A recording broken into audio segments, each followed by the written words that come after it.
Day number, I don't know. They all roll into one. My wasted limbs grow smaller.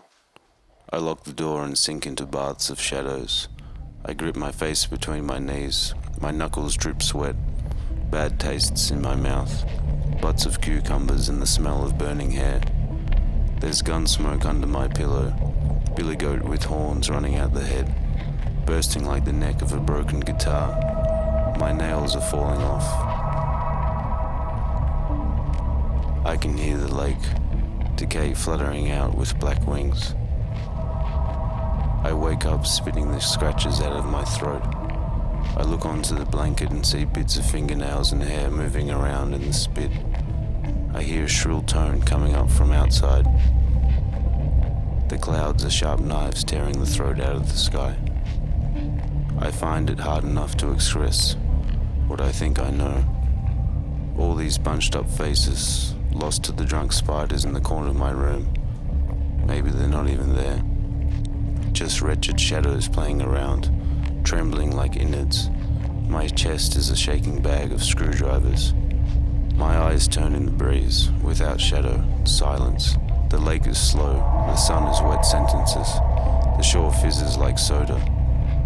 The bank is flooded and swamped with a heap of legs sprouting from some seeds of piss, stacked up and poking out like rats eating their way through a pile of apricots. Back at the house, in the garden, I see a frenzy of hands. The women smell like sand and ham. The valley looks like a pile of guitars. Off in my head again, I keep walking around the village. I keep walking around an old spacious museum of dementia. Dawn arrives. There's blood in my mouth. I fumble with some toilet paper I've kept in my pocket. I pull at the thin pieces and I press them on my gums. The paper falls apart. I feel scummed in the beard of night.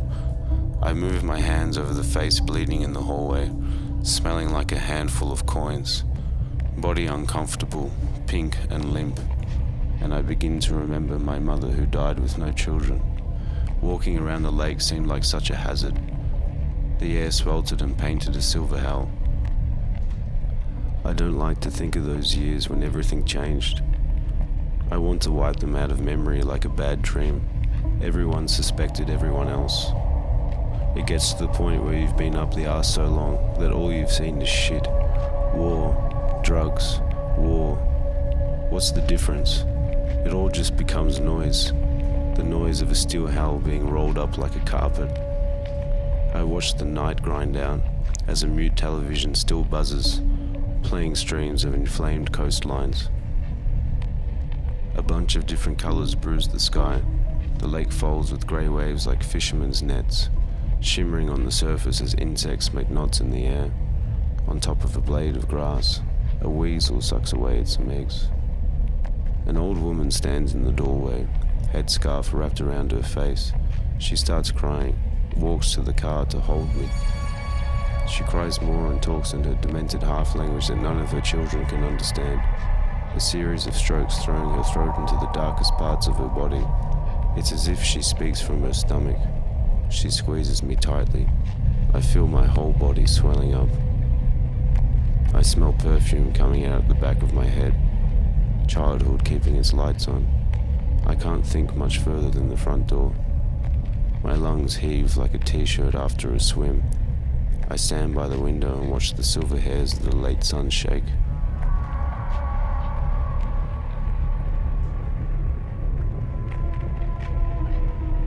We drink beer and watch TV. The old woman holds me with both her hands and won't stop crying.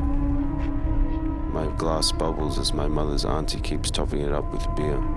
She wears a camouflage shirt and pants.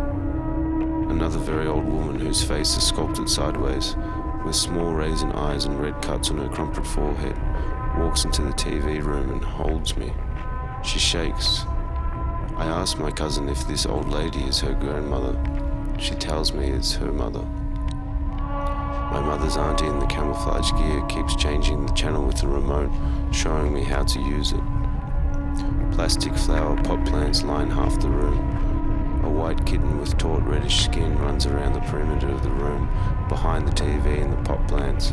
An old woman gets out of her chair and paces quickly, hunched over from her diseased brain, wanting to beat the kitten until it's a pattern on the carpet. Sitting back down, her lips start to chap like white lines splitting a hinge.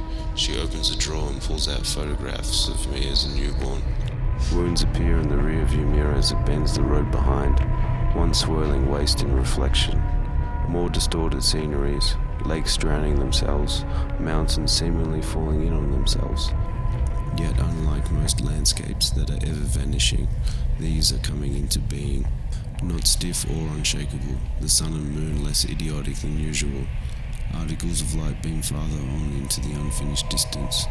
Debris piles up in scattered mounds. A car is wrapped around the trunk of a tree. A fire grows larger on the horizon. All there is a layer of glass for protection. The land appears helplessly reduced to collapsible vitrines. All there is a layer of glass for protection. Glass walls, glass books, glass doors, glass bridges, glass machines, glass gardens, glass harvest, glass organs, glass eyes, glass balloons, glass skies, glass dreams, glass masks. A blind fury of consciousness laid bare, shattering away in seconds. It feels as though I'm an already dead person who keeps trying to commit suicide.